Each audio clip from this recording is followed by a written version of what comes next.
Bom dia, boa tarde, boa noite. Eu me chamo Ana Paula, para quem não me conhece. Hoje é dia 19 de junho de 2017.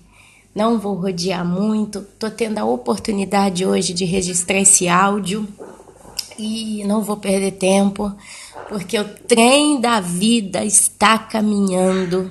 Nós estamos, amados, cumprindo a nossa carreira. Amém? Peço desculpa aos irmãos se tiver algum ruído de fundo. Meus filhos estão de férias e eles estão aqui na sala jogando um joguinho deles e às vezes eles conversam um pouquinho, então pode ser que vai ter alguma interferência, mas não vai ser alta não. Eu já pedi eles para se comportarem, né? Mas é criança, 6 anos e 10, 7 anos e 10 anos, é difícil da gente manter uma certa ordem. Mas amém. Estou aqui bem pertinho do microfone, de modo que eu acho que não vai dar tanta interferência, não. Olha só. Pegando meu chinelo aqui. Olha só, meus irmãos. Às vezes você que está aí do outro lado do áudio, né, do vídeo, está se perguntando qual vai ser ou quais serão os próximos eventos. O que vai acontecer daqui para frente? Eu moro no Brasil. Estou ouvindo notícias estranhas, pesadas, uma atrás da outra, como se fosse uma martelada de um juiz que se bate para cumprir sentença contra o meu país. Às vezes você mora numa cidadezinha do interior, uma cidadezinha pacata, tranquila, mas você começa a ver movimentos estranhos até mesmo na sua cidadezinha. Às vezes, minha amada, meu amado, você mora numa capital. E capital, eu sou de Belo Horizonte, eu sei como é que é o ritmo, né? Todo mundo sempre numa frenesia, mas até a capital, ela tem o seu ritmo. Quem mora em cidade grande tem um ritmo, já sabe, ali eu posso ir, ali eu não posso ir, aquele bairro é perigoso, se eu pegar o ônibus essa hora, se eu passar em tal lugar, tal horário é perigoso e tal e tal. E a gente vai se adaptando, mas você tá vendo que tá se formando um novo Brasil. O Brasil tá mudando de roupa, tá mudando de cara. Eu moro na Itália, já tem 11 anos, e eu tenho visto também uma Itália que está mudando, e a gente está vendo todo mundo junto, que está acompanhando as notícias, nós estamos vendo o mundo que está mudando. Enfim, meus amados, talvez você está se perguntando, Ana, eu me pergunto, eu sei que nós estamos vivendo tempos proféticos, eu sei que a gente está aguardando aqui no canal e os últimos dias antes do fim, sinais no céu, sei que a gente está aí, né? Tem uma base, nós não estamos cegos, nós não estamos nas trevas, como diz o apóstolo Paulo, nós somos filhos da luz, o Senhor não faz nada sem antes revelar os seus santos, e etc, etc, etc, mas talvez você quer mais confirmação, é aquela coisa, sabe, quando você está para conquistar algo na vida, e você vai conquistar isso, aquilo vai vir até você, mas você fica precisando no seu âmago de confirmações. Você quer ser alimentado pela sua fé e para você concluir essa alimentação pela fé, você sempre está buscando algo que te confirme ainda mais, que te garanta ainda mais uma palavra de consolo para sustentar ainda mais a sua fé. De fé em fé, de glória em glória. É assim que a gente caminha, não é verdade? Então você talvez está se perguntando, mas qual será a próxima mossa, né? Aqui na Itália nós dizemos assim, qual será a próxima mossa del nemico, não? Ou de quello. Então qual vai ser a próxima mossa? Qual vai ser o próximo bote? O que está para acontecer? E o que eu estou vendo, isso aqui, o que Deus tem para trazer para mim, para me acalmar meu coração, para me confortar, porque eu estou ficando angustiado, eu estou ficando angustiada. Quantos e quantos de nós estamos ficando assim, meus irmãos? Porque realmente está dando, humanamente, carnalmente falando, está dando medo. Eu não vou mentir para vocês, não. Eu ainda estou numa situação um pouco segura, e vocês aí também, a gente está mais ou menos igual, tá? Eu aqui na Itália, vocês aí no Brasil, a gente está mais ou menos ainda igual. Porque, graças a Deus, o Brasil é um país gigante, né? Então, assim, até que o mal chegue em todos os pedacinhos do Brasil, fisicamente aí, diante dos seus olhos, ainda pode demorar um pouquinho, né? Mas, a gente está susceptível. A gente vê que a coisa já está se formando. Então, hoje eu quis trazer para os irmãos o livro de Abacuque. Eu quero ler com vocês Abacuque, eu quero ler com vocês Jeremias, eu quero ler com vocês algumas coisas. E eu quero ler devagar, pra gente bater um papinho em cima disso, tá? Eu não posso fazer direta no YouTube, como o pessoal faz, né? Faz esses hangouts aí, se colocam em direta e todo mundo vai conversando e tal, e o povo vai escrevendo e vai respondendo, porque a minha internet não vale quase nada. A gente paga por um serviço que a gente não tem, amém? Fibra não passa na minha rua, passa lá embaixo, não sei aonde, mas na onde eu moro, nós estamos bem largados mesmo. O mato tá alto, a 1 metro de altura já, as cobras no meio da rua, aqui tem víbora, as cobras no meio da rua, e o negócio tá bem feio aqui. A gente, para sair de casa, sai um pouco assim, porque realmente a gente tá bem largado aqui na colina onde a gente mora, né? São casas grandes, casas boas, mas o prefeito abandonou a gente. Agora é verão, ele converte todas as suas atenções para a parte onde tem o mar, né? Porque vem turista e ele esquece a gente que mora aqui na colina. Mas Deus não nos esquece jamais, amém? Então, minha internet é ruim, eu não posso fazer nada em direta, a gente faz assim mesmo. E também por causa dos meus horários, né? Já para fazer vídeo eu tô fazendo um pouco de fatiga, imagina então. Porque eu gostaria, assim, de poder um dia ter essa oportunidade de fazer algo em direta com os irmãos, mas esqueçam, para mim não tem como. Provavelmente esse vídeo também vai ficar grande, para quem não gosta de vídeo grande, põe pausa e assiste depois, tá? O importante é que Deus sabe o que Ele tem para nos dizer. E uma realidade, se você realmente tem fome e sede da palavra de Deus, você vai ouvir isso como alguém está comendo um belo prato de espaguete, ou uma bela pizza, um prato de feijoada, né? A feijoada mineira, oh, que saudade, mas amém, a comidinha da roça, né? Ou eu que sou mineira. Então a gente passa realmente momentos de alegria e de muito prazer comendo aquela comida que veio da nossa terra, né? Então vamos colocar a palavra de Deus hoje como uma comida que vem da nossa terra, porque nós não somos deste mundo, nós somos da pátria celestial, amém? O nosso amado Senhor Jesus diz: eis que estou à porta e bato, aquele que abrir a porta, eu entrarei, cearei com ele, ele comigo. O cear de Cristo conosco é o regozijar da palavra de Deus sendo fluída no nosso coração. Esse é o nosso alimento, o pão da vida, é a palavra de Deus, amém? Então vamos começar, sem muito rodeio, lendo o livro de Abacuque. Eu vou só dizer por alto alguma coisinha. Abacuque, ele viveu não sabe quem é Abacuque, a pessoa Abacuque, mas o nome Abacuque significa abraçar. É quase como um consolo. Não se sabe se ele viveu antes do rei Nabucodonosor conquistar a Israel, né, a Babilônia, o Império Babilônico conquistar Israel, ou se ele viveu ainda numa outra época, mais ou menos de ameaça de exílio. Mas ele viveu num tempo em que tinha muito sofrimento, mas ele era uma pessoa que questionava a Deus, ele perguntava a Deus: o que está acontecendo, né? Como a gente vai ler aqui. E olha só, Deus responde a Abacuque de um modo assim glorioso. Ele fala claramente: quantos de nós agora, nesses últimos dias, não gostaríamos de poder perguntar diretamente para Deus: Deus, eu moro em tal cidade. O que está para acontecer, Pai? Com a minha vida, com a vida da minha família? O Senhor vai salvar minha família? Eu oro por eles, eu intercedo por eles. O Senhor vai salvar minha família? Ainda que seja na grande tribulação?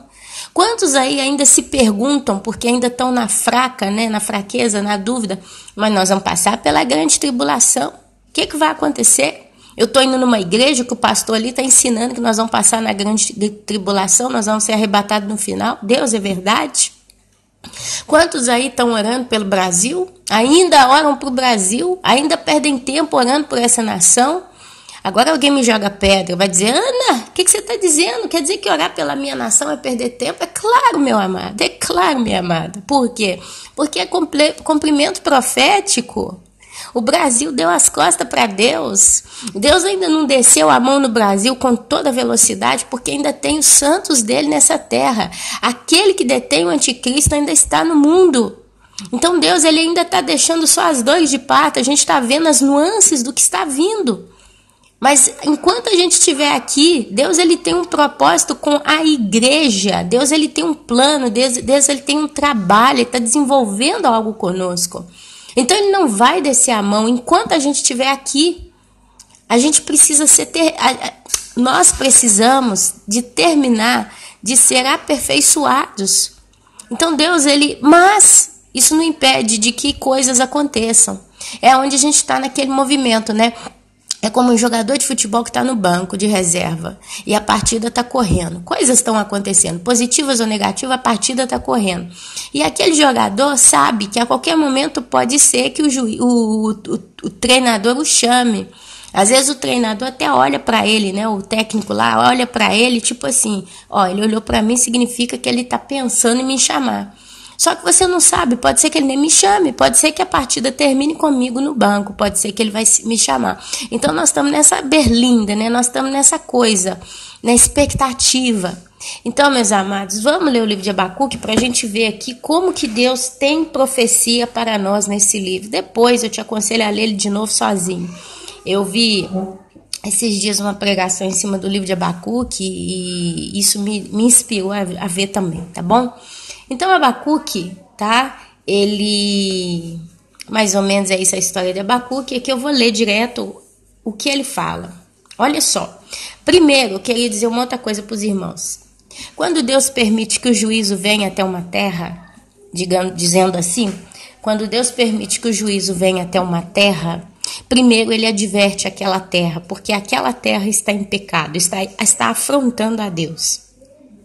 Então Deus ele manda o aviso, ele alerta. Normalmente ele espera que aquelas pessoas se arrependam, mas se não tem arrependimento, Deus então manda o juízo. Quando Deus manda o alerta, normalmente ele manda o alerta em forma de, olha, vai vir um juízo, Deus vai trazer juízo, Deus vai trazer, pois o povo ignora. Então o juízo vem, amém? E Deus opera como ele tem que operar. Então, capítulo 1 de Abacuque começa. Sentença revelada ao profeta Abacuque. Olha só, presta atenção. O livro de Abacuque começa com a palavra sentença. Hoje também vemos a injustiça e nada acontece. Muitos perguntam por quê. A palavra sentença é uma palavra que indica determinação. Se eu, Ana Paula, viro para vocês e falo, olha, eu tenho uma sentença para falar sobre o canal os últimos dias antes do fim. A sentença é essa, que a qualquer momento esse canal vai ser retirado do ar. É uma sentença, é algo irreversível, vai acontecer. É uma decisão. Olha, eu tenho uma sentença, nós vamos mudar de casa. Então não existe como não acontecer. Sentença é algo decidido, é uma decisão. Eu poderia dizer até decisão revelada ao profeta Abacuque. Aqui, amém? Então olha só, é uma sentença. Significa que a coisa aqui tá feia. Aí começa Abacuque. Até quando, Senhor, clamarei eu, e tu não me escutarás? Gritar-te-ei violência, e não salvarás? Por que me mostras a iniquidade e me fazes ver a opressão? Pois a destruição e a violência estão diante de mim. Há contendas e o litígio, as brigas se suscitam. Por esta causa a lei se afrouxa e a justiça nunca se manifesta, porque o perverso cerca o justo e a justiça é torcida. Olha só que hoje nós não estamos assim. Hoje muitos estão clamando a Deus e Deus parece que não escuta. Quantos hoje estão dizendo violência na sua cidade, no seu bairro, no seu país, no país vizinho? O telejornal tem dito violência, violência. E parece que Deus não está salvando ninguém. Nós temos visto muitas pessoas morrendo na mão de homens violentos. Por que me mostras a iniquidade e me fazes ver a opressão? Quantos irmãos em Cristo estão agoniados e eles dizem, por que Deus deixa eu ver tudo isso? Talvez você até mora numa região muito violenta, está vendo coisas e você não está sendo tocado por aquilo, mas está vendo famílias inteiras, né, vivendo isso. E aí você se pergunta, Deus, por que o Senhor me mostra a iniquidade? Iniquidade é o pecado de muitos. Você vê muitos pecando e fazendo coisas absurdas e você fala, por quê? Por quê? Por que o Senhor mostra tudo isso para mim? E aí você fala, porque a destruição e a violência estão diante de mim. A contenda. O que é contenda? Contenda são aquelas briguinhas, né? Que um tiça briga com o outro. Há contendas e o litígio se suscita, quer dizer, começa aqui a tiça de briga, depois o litígio, a briga explode. E aí você vê briga para tudo quanto lado, né? E ali você vê, e a justiça nunca se manifesta. Meus amados, os problemas, eles não vêm da política para o povo. Começa dentro das casas, pequenas coisas. É um irmão arrumando um jeito de atacar o outro irmão. É um pai caçando briga com o filho, é um filho provocando seu pai. É um marido e a mulher que começa a ticicar um no outro. Começa dentro de casa, é o cunhado, a cunhada, o sogro, a sogra. É o vizinho. E a gente vai vendo esse murmurinho em giro. A coisa, ela é muito mais profunda do que falar a culpa é do político. O político é só, eu diria que o político ele é só a causa, o efeito de um processo em cadeia que começa dentro do coração de cada um de nós. Quer dizer, Deus permitindo que certas coisas aconteçam na nossa nação, porque o povo não se arrepende. O povo está cada vez pior. Outro dia uma irmãzinha amada, querida minha, me mandou uma foto e contou para mim. Ela falou, Ana, tá vendo essa dona, essa mulher aqui? Uma mulher linda, linda, linda, com 3 filhos, um mais lindo do que o outro. Cabelão, sabe? Bonita mesmo, muito mulher. Essas mulheres que se vestem modernas, né, e tal. Ela mandou aquela foto, depois ela mandou uma outra com aquela mesma mulher. Cabelo curtinho, botou um bracelete preto no braço, uma blusa curtinha. Você vê que já não era mais aquela mulher elegante, bonitona. Aí ela fala, essa aqui trabalhou, eu não sei se trabalha ainda ou trabalhou comigo. Ela virou lésbica, com 3 filhos pequenos, virou lésbica. E a outra que trabalhava com a gente, que já é uma outra que tá com o cabelo todo aneladinho, grande, é a namorada dela. Você vê a foto, mas porque a gente ouve isso todo dia, mas quando você vê uma foto daquela realidade antes e depois, e a pessoa fala, essa aqui estava perto de mim, trabalhava no mesmo lugar que eu, cara a cara comigo, e olha aqui, ela antes e ela depois. Eu que não conheço nenhum deles, me veio um choque. Eu falei, poxa, que decepção, que coisa é essa? Então, meus amados, o mal, o pecado começa aqui dentro da nossa casa. É o marido que devagarzinho, no silenciozinho dele, né, bota lá o Facebook, começa a ver o retratinho das menininhas do Facebook, que é cheio de menininha no Facebook, né? É a mãe que transcura seus filhos e filhas. A criancinha de 5 anos que está vivendo dentro de casa, aí tá calor. Eu vi isso aqui ontem, tá um calor na Itália, chegou o verão. A mãe da menina deixou a menina só com a calcinha do biquíni, a menina com a blusinha. Aí a menina passou um batom vermelho e aquele batom passou na bochecha, tava igual uma palhaça, a menina. Aí o avô da menina aparece, a menina senta no colo do avô, toda relando no avô, e o avô é uma criança, né? Sabe, você bate o olho numa cena dessa, você vê, a gente que tem noção do mundo que nós estamos, a gente vê claramente tanta coisa, a gente até se assusta.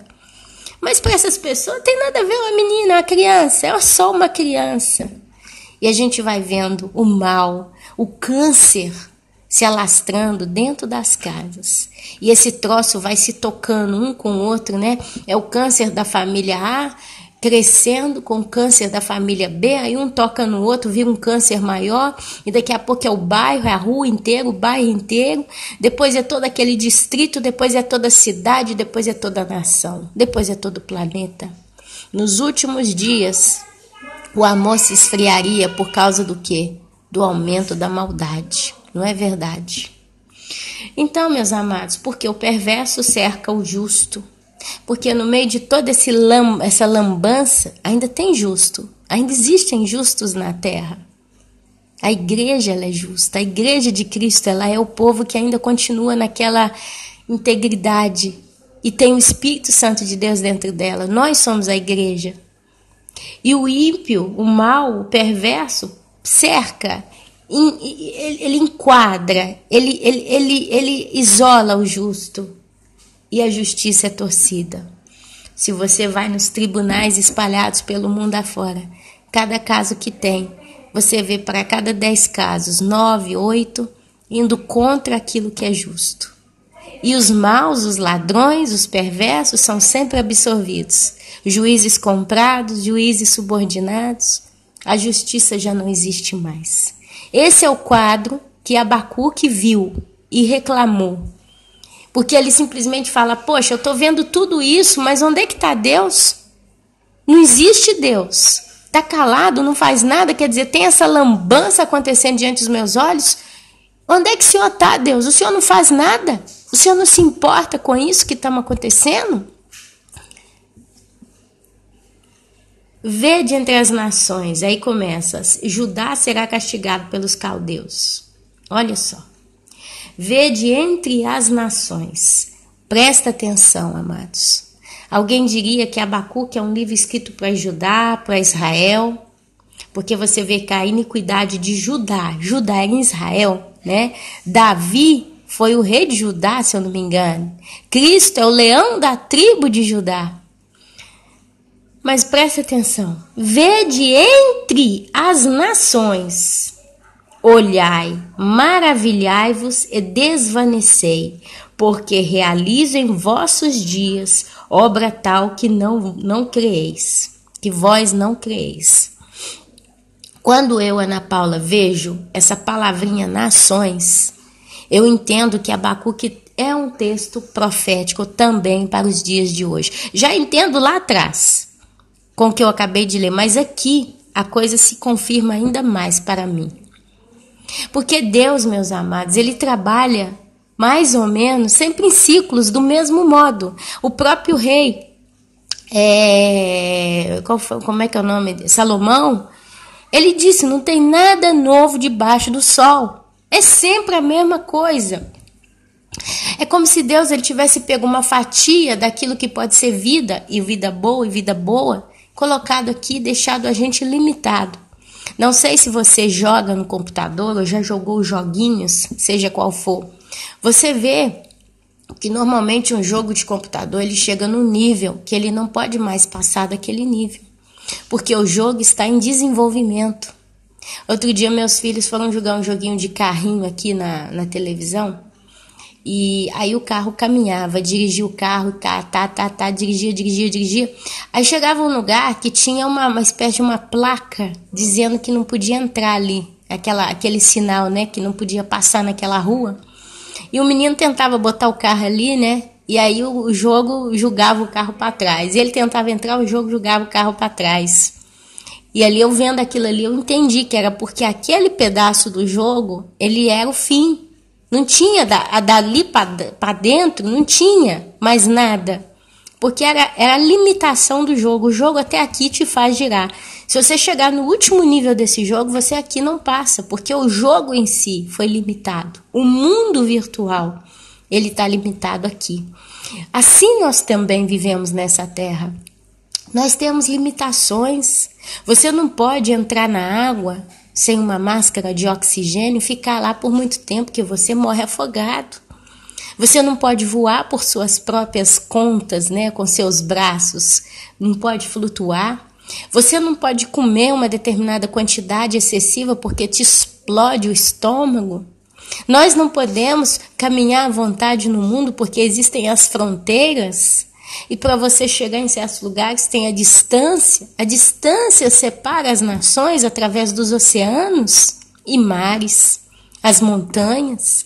Quer dizer, Deus ele criou um mundo suficiente para que nós nascêssemos, vivêssemos e, se for o caso, morrêssemos, simplesmente para provar para cada um de nós mesmos quem nós somos diante de um dia do tribunal de Deus.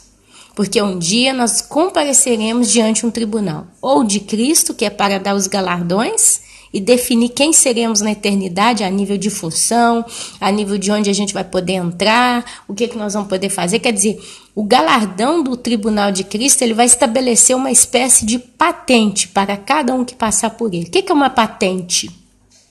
Um general, ele tem uma patente, o cabo tem uma outra patente, quer dizer, o general ele tem acesso a certas coisas e ele pode fazer, ele tem certas regalias que o cabo não tem, que o soldado não tem, o coronel tem, cada um tem um nível e ele recebe, né, as suas congratulações ali e aquilo dá a ele direito ou não de fazer certa coisa. Então, lá no tribunal de Cristo é isso que vai acontecer. Vai ter gente que vai entrar lá e não vai ter nada. Vai só entrar no céu, eu nem sei. Vai só ser salvo, né? vai só ser salvo. Não sei como que Deus vai, porque são mistérios da eternidade que não nos foram revelados, mas a gente já tem ideia, porque o Senhor, no ler e ler e ler as Escrituras, a gente começa a formar a ideia do que seria um pouco os galardões. Mesmo assim, a gente não pode dizer com precisão exata, mas a gente já entende que certos galardões vão nos dar certas patentes, certos direitos.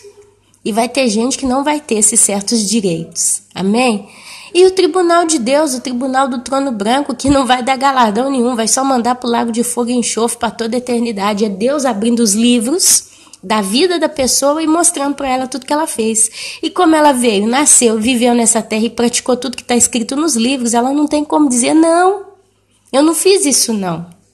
Então é o tribunal. Então Deus, ele limita a terra, ele limita o mundo desse modo, para que cada pessoa que nasce aqui simplesmente viva aquilo que ela é. Ela exponha na prática aquilo que o coração dela realmente é, a raiz da sua natureza, seja expressa em práticas e atitudes e atos nesse planeta. Porque um dia Deus ele vai separar o trigo do joio. O trigo vai ser lançado no celeiro de Deus, mas o joio no fogo. Deus ele precisa dividir as coisas, ele precisa separar. Mas ele podia fazer isso só espiritualmente, batendo um clique e resolvendo? Podia, mas Deus ele não quer ninguém ali como uma marionete, um robô no céu. Ele quer que quem vai para o céu e quem vai para a eternidade do lago de fogo e enxofre tenha consciência verdadeira de quem é. Provando para si mesmo, eu vivi, eu nasci, eu fiz isso e eu estou aqui porque eu mereço mesmo. Mas não pelo meu pecado eu estou no inferno, mas porque eu neguei a Deus, eu não quis na minha vida. Porque pecar, todo mundo peca, eu peco, você peca, o pecador peca, todo mundo peca, não tem um justo só se quer. Porém, a diferença é que o pecador de Deus é aquele que aceita Deus na vida dele e o pecado é refreado. Ele não é mais uma prática constante. Ele acontece como um acidente de percurso, mas a gente logo se arrepende, a gente logo pede perdão, a gente se preocupa em ter zelo por uma vida santa. Porque nós temos no nosso coração temor a um Deus que vive pelos séculos dos séculos. E a gente o ama. A gente o ama tanto que a gente quer viver com ele. Deus, perdoa o meu pecado, mas me leva para junto de ti. Não esconda de mim a tua face. Ô glória. Amém, irmãos? Então a gente vê esse quadro aí. E aqui começa. Então vede entre as nações, olhai, maravilhai-vos e desvaneceis. Desmaia de maravilha, né? Porque realizo em vossos dias obra tal que vós não crereis. De tão espantosa que é a coisa, Deus está falando para Abacuque, né? Quando vos for contada. Aí ele começa. Pois eis que suscito os caldeus, nação amarga e impetuosa, que marcham pela largura da terra para apoderar-se de moradas que não são suas. Eles são pavorosos e terríveis, e criam eles mesmos o seu direito e a sua dignidade. Olha só, Ana, quem eram os caldeus? Porque isso aqui que está falando me lembra os muçulmanos. Eu estou indo bem direto nos pontos aqui para não perder tempo. Os caldeus, entre as nações em 2017, 16 e nesses anos que se seguem, são para mim a descrição claríssima dos muçulmanos, dos islâmicos. Presta atenção. Pois eis que suscita os caldeus, eu diria praticamente os muçulmanos, nação amarga e impetuosa. Amarga, eles são amargos, amados, eles se matam entre eles. Eles têm as suas facções entre eles, eles se matam. Pior ainda, esses que estão vivendo dentro de uma família, dentro de uma certa... tem xiita, né? Tem os tal dos xiitas, tem os tal do... Enfim... Você pega uma família muçulmana, não é uma família normal, é uma família amarga. A filha, mulher, ela é inferior ao filho um homem. Ela tem que estar coberta, não pode mostrar sua vergonha, ela tem que ser entregue para o marido. Às vezes ela ainda é criança, o pai dela vai e casa ela com um velho, ela tem que viver como mulher, pai bate, obriga ela, você não pode estudar, se é isso, é aquilo. O filho tem que decorar o Alcorão. É uma família amarga. Eu aqui na Itália já vejo muitas famílias muçulmanas. Aqui eu moro na minha cidade, graças a Deus não. Mas a 10 minutos da minha casa, tem lugares aqui que caminham mulheres muçulmanas, já. E elas têm o turbante, você vê só o olho da mulher. Aliás, aqui elas usam muito só o véu na cabeça, o rosto ainda está exposto. Às vezes vão na praia, elas estão lá tudo vestidas de turbante. Teve anos aqui que eu vi famílias inteiras entrando no mar com aquele vestido lá. As meninas, as mulheres todas cobertas até a cabeça. Nem para entrar no mar a cabeça podia ser descoberta. E os homens, tudo de shortinho nadando. Você não vai achar que isso não é amargo, amados? Não é uma coisa indigna, errada. Um calor e a mulherada tudo coberta. Se você vai no mar, não pode tirar nenhuma coisa da cabeça. Tem que amarrar tudo para não sair nem da cabeça. É, meus irmãos, presta atenção. E aqui fala, nação amarga e impetuosa. O que é uma coisa impetuosa? Uma coisa impetuosa é nada freia ela. É como o vento. Você vê o vento é impetuoso. O que freia o vento? Nada. O vento ele vai, ele conquista. Ele só é freado se ele bate numa montanha alta, que é mais impetuosa do que ele. Mas aí o que ele faz? Ele dá a curva e volta para trás, mas continua circulando. Vento impetuoso. Aqui ele fala de uma nação impetuosa, os caldeus, que marcham pela largura da terra. A Terra aqui está com T minúsculo, então não está falando do planeta Terra para Abacuque aqui nesse contexto. A gente imagina que então são os caldeus mesmo, que foi um povo que existiu na época de Abacuque. A gente vê, depois eu vou ler aqui para os irmãos um pouquinho de quem eram os caldeus, o que eles adoravam, aonde é que está esse povo hoje. Eu vou ler daqui a pouquinho para os irmãos. Mas marcham pela largura da terra. Meus amados, no contexto prático, você vê os muçulmanos. O que eles estão fazendo hoje? Eles estão literalmente marchando pela largura da terra. Eu não sei se é verdade, mas eu acredito que sim. Está chegando no Brasil 3 grandes navios com mais de 1 milhão de muçulmanos. Isso está rodando nos WhatsApp por aí. Diz que está chegando no Brasil 3 grandes navios com mais de 1 milhão de muçulmanos.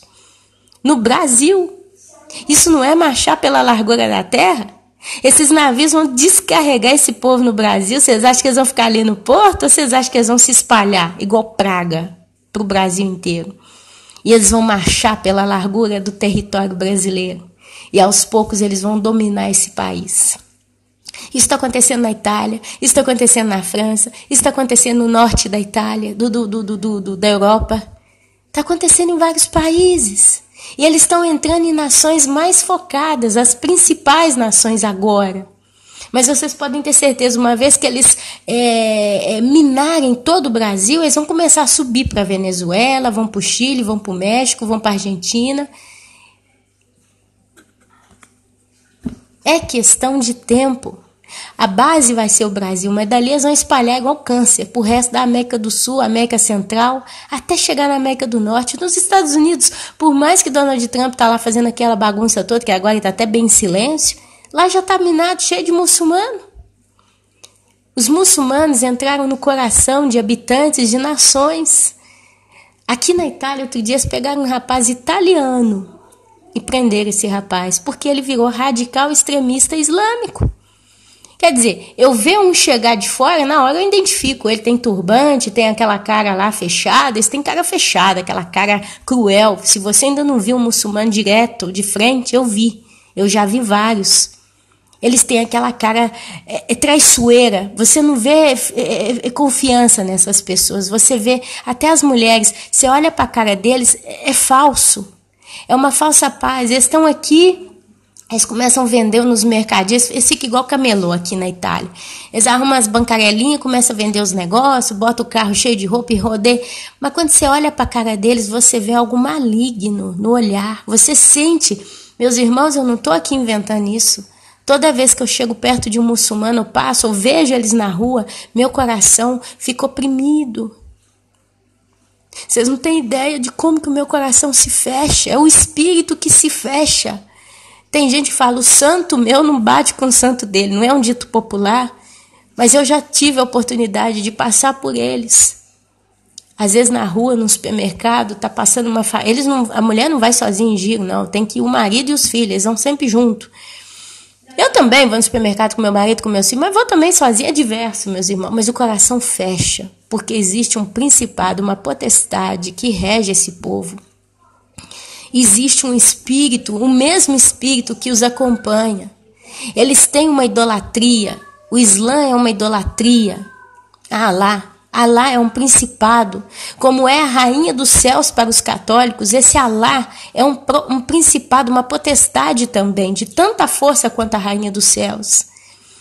É a mesma história. Não sei você, se você vê um católico que vai na missa, que faz novena, que reza terço, você sente uma coisa nessa pessoa. Eu, Ana Paula, pelo menos, a não ser que é uma coisa só minha, que é uma coisa da minha cabeça, eu botei isso na minha cabeça. Aí tudo bem, mas eu vou dizer espiritualmente, quando eu chego perto de um católico, eu sinto uma coisa diversa. É como se aquela pessoa tivesse com ela um espírito que a acompanha. Do mesmo jeito que eu paro perto de um espírito, eu sinto isso, eu sinto o espírito que está ali, a opressão do espírito que influencia aquela pessoa. Quer um exemplo? Agora dá bom tempo que não acontece, graças a Deus, tanto porque eu estou muito afastada, mas teve vezes de eu descer na casa da minha sogra e ter a minha cunhada, a filha dela tá lá. E o pai dela, né, meu sogro, ou ele ou a filha, os dois, eu vivo isso muito com eles. Tem dia que eu chego lá, meu sogro me dá um sorriso, a minha cunhada também dá um sorriso, e eu sinto paz, está tudo tranquilo, nunca que vou com os dois pés, porque o pé atrás aqui é uma coisa de regra para a minha vida, mas assim, o ambiente está leve. Mas tem vezes, irmãos, que eu chego na casa da sogra e meu sogro, ele não tá de cara fechada, mas ele nem olha para minha cara, e é como se ele tivesse uma entidade com ele ali naquele momento, e eu sinto o tempo fechado. Eu não tenho como explicar em palavras, mas eu sinto aquela atmosfera carregada, naquela sensação, é como se, você já viu o gás de cozinha, ele fede, né?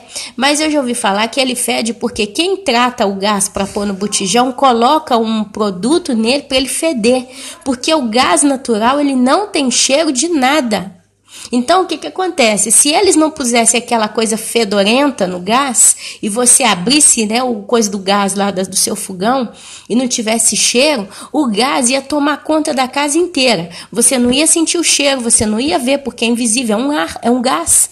Mas se você acendesse um palito de fósforo, explodia a casa inteira. Então, o que eles fazem? Ele põe uma coisa fedorenta no gás, porque um pouquinho que sai já fede a casa inteira, você, opa, isso é fedor de gás. E se você observa, o fedor do gás, ele é universal. No Brasil, na Itália, em qualquer lugar do mundo, a caatinga dele é a mesma. Quer dizer, a substância que se coloca no gás de cozinha é a mesma. Então, se você está no Brasil, ou se você está nos Estados Unidos, ou no Japão, na Europa, e o gás está aberto, você sente o fedor e isso é cheio de gás. Tem que fechar o fogão lá, fechar o negócio. Então, essa presença que eu sinto, às vezes, nesse sogro, nessa cunhada, é igual um gás. Com a diferença que ele não fede. Mas eu sinto uma presença. Tem algo que não está batendo hoje com essa pessoa. É onde normalmente eu vou embora. Eu saio de perto. Quantas vezes isso acontece? E das vezes que eu não percebi, fiquei muito tempo ali, deu briga. Isso no passado. Então, se você observa uma pessoa católica, existe nela algo de diverso. Existe esse gás nela que não é o mesmo gás que está em você. E do mesmo jeito, uma vez eu era bem jovem, eu devia ter 18 anos, uma pessoa virou para mim, uma pessoa bem mais velha do que eu, virou para mim e falou assim, eu não sei o que tem em você, mas tem um negócio em você que brilha. É como se tivesse uma luz em você. Você emana algo que eu não consigo descrever, mas tem uma coisa diferente em você, algo bom. E aquilo ali ficou, meus irmãos, esses anos todos eu não me esqueço daquela frase. Uma pessoa do mundo, eu ainda era mais para o mundo do que para Deus, sinceramente, sou muito sincera, eu estava praticamente ainda, acho que eu não era nem convertida naquela época, se eu não me engano eu não era convertida, hein? Mas aquele moço vira para mim e fala, tem algo em você que é como se estivesse brilhando, eu não sei o que é, eu não vejo, mas tem algo em você. E eu hoje entendo que eu não tinha o Espírito Santo que me selou no coração, mas já estava me rodeando. Já tinha a presença dos anjos de Deus, porque Deus sabe quem que nós somos. Ele sabe o nosso final. Então ele já providencia tudo para cooperar para o bem daqueles que amam a Deus. Então mais cedo ou mais tarde a salvação ia vir na minha vida e realmente foi o que aconteceu. Anos depois eu fui salva e Deus só concluiu o que ele já tinha começado em minha vida. Então existe essa presença. E o povo muçulmano que eu vejo, que eu vi, e se você na sua cidade já está vendo alguma coisa por aí, você olha para eles, você vai ver a expressão deles, o rosto deles. É um rosto amargo, é um rosto fechado, é como se eles riem, eles são simpáticos, eles querem vender as coisas deles, mas é como se tivesse uma máscara de véu por detrás deles. Daquela máscara tem algo sombrio, tem algo cruel, porque é um povo cruel. É um povo cruel, não tem jeito. São cruéis com os filhos, são cruéis em geral entre eles. É um povo diverso. Existe uma amargura, existe uma coisa ali que você sente essa frieza, essa opressão. Tem a cultura, tem as festas, tem as coisas deles, é claro que tem. Mas você vê, por exemplo, você não vê os árabes se misturando com ninguém. É igual o povo do Oriente, né? Os japoneses, os chineses, você não vê eles misturando com ninguém. Você pega um árabe, você não vai ver ele se misturando. Não tem aquele calor, aquela coisa. Por exemplo, você pegou um italiano e um brasileiro, eles estão se misturando, brasileiro, italiano, nós vamos comer macarrão, tudo pizza em si, ok. O francês tem uma simpatia ocidental, o americano tem seu orgulho americano, mas tem uma simpatia. Existe um calor humano maior.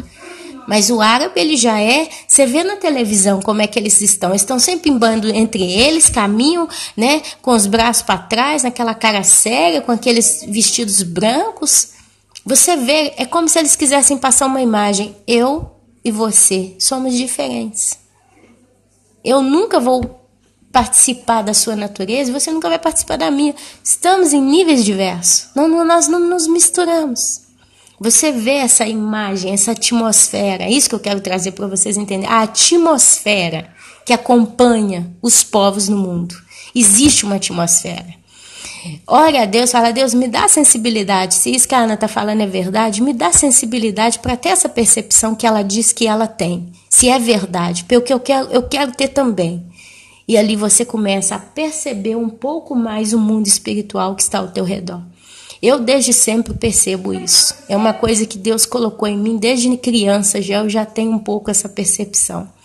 Mas a maioria de nós temos. Se você não tem, ore a Deus. Para quê, Ana? O que eu ganho com isso? Você vai aprender a ter um sinal de alerta pessoal. É onde você vai em tal lugar e está em contato com tal pessoa e você vai sentir a atmosfera que está ali, você vai saber, eu posso continuar aqui agora ou corro?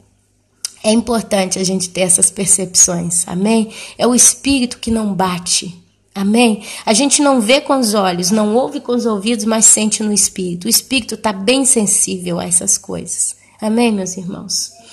E aqui, olha, marcham pela largura da terra para apoderar-se de moradas que não são suas. Olha só, não é o que está acontecendo hoje? O que eles fazem?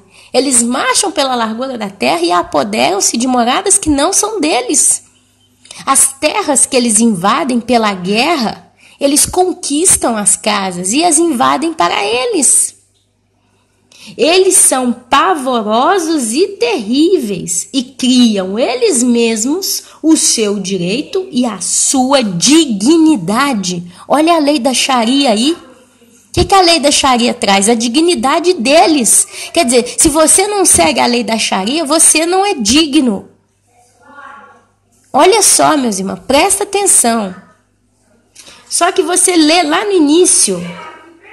Olha só, lá no início. Quem começa falando com Abacuque?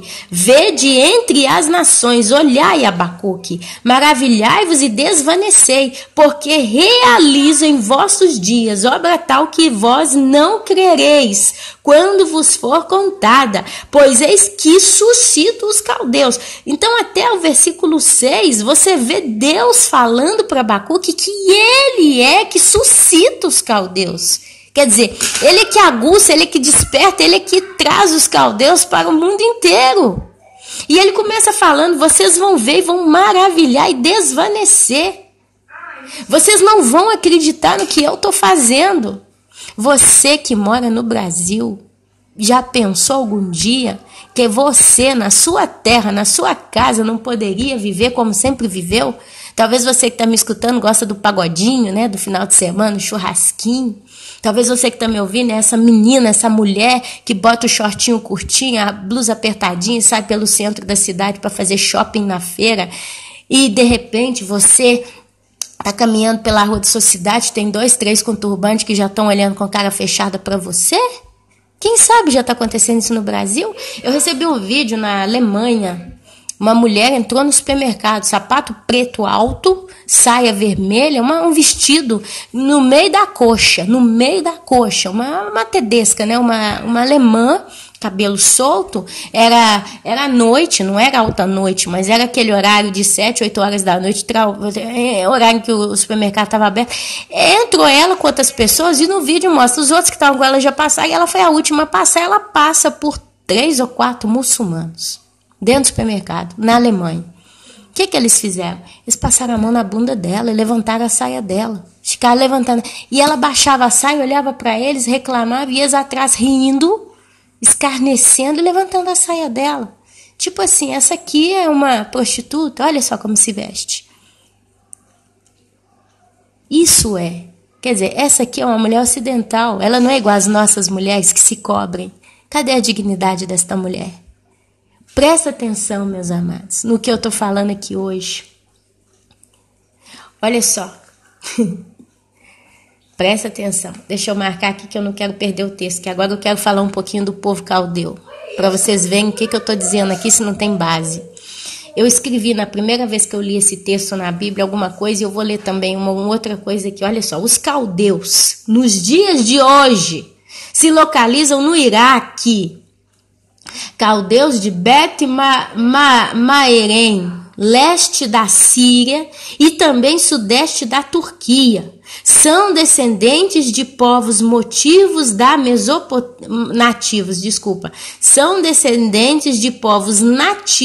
Mesopotâmia, dos sumérios, arcadianos, etc. Os caldeus foram os últimos governadores da Babilônia, hoje os muçulmanos atuais. Senta e engole essa. Você quer ver mais? Eu vou entrar aqui com vocês. Olha só, caldeus. Os caldeus são um dos povos da antiguidade que conquistaram e habitaram a região sul da Mesopotâmia, conhecida como Caldeia, atual Iraque, Síria e Turquia. Tá sentado, né? Espero. Eles são citados na Bíblia como os destruidores de Jerusalém que, sob o comando do rei Nabucodonosor, que era rei da onde, meus amados? Babilônia.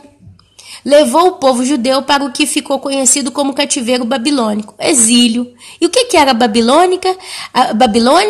Nos lembra uma outra coisa, nos lembra Babel. Babilônia, Babel, Babel, Babilônia, Babilônia, Babel, Babel, Babilônia. O que o povo de Babel fez? Levantar uma torre para chegar até os céus. O que Deus fez com os babéis? Desculpa o erro português aqui. Vamos descer lá para ver o que esse povo está aprontando, porque se é verdade, não tem que resolver. Chega lá, vê eles fazendo a torre com aquela ousadia, vamos confundir a língua deles, porque nada será impossível para esse povo se a gente não limita. Babilônia significa confusão. Olha de onde que saiu esse povo. Você vê também a rainha do céu saindo tudo da Babilônia. Toda a praga, toda essa prostituição religiosa que nós temos hoje na terra veio da Babilônia. Babilônia espiritual. A Bíblia em Apocalipse diz: a Babilônia, a grande meretriz, a prostituta, a mãe de todas, vai ser destruída em uma hora. Olha só a palavra Babilônia espiritualmente. O que ela significa? Ela se embriagou com o sangue dos santos. Olha aí A gente já tem outros estudos no canal. Só puxando um pouquinho para os irmãos entenderem o que é que está por detrás. Quais são os principados, porque aqui não estou falando da região geográfica, a terra Babilônia, mas é porque o próprio rei, né, da Babilônia, Nabucodonosor, ele foi salvo, ele se converteu, ok? Então não estou falando da coisa física. Eu estou querendo trazer para vocês aqui o que está por detrás, espiritualmente, disso, desse espírito, que hoje é o mesmo que está no meio do povo muçulmano. O mesmo espírito que viveu na época do povo de Nabucodonosor e dominou daquele modo, é o mesmo que atua hoje, é o mesmo principado e potestade. Amados, a Bíblia diz que o mundo jaz no maligno. Satanás não governa sozinho. Ele atraiu com ele 1/3 dos anjos. E esses mais fortes são principados e potestades que governam a terra de séculos a séculos. E a Bíblia diz que a nossa luta não é nem contra a carne e nem contra sangue, mas contra os principados e potestades deste mundo tenebroso. Então, cada região geográfica da terra existe um principado específico que, século após século, mais ou menos usa a mesma estratégia para causar o mal. Qual é o mal, o objetivo final de Satanás e seus demônios? Roubar, matar e destruir. Quanto mais gente para o inferno, para eles é lucro. Eu vou, eles vão também.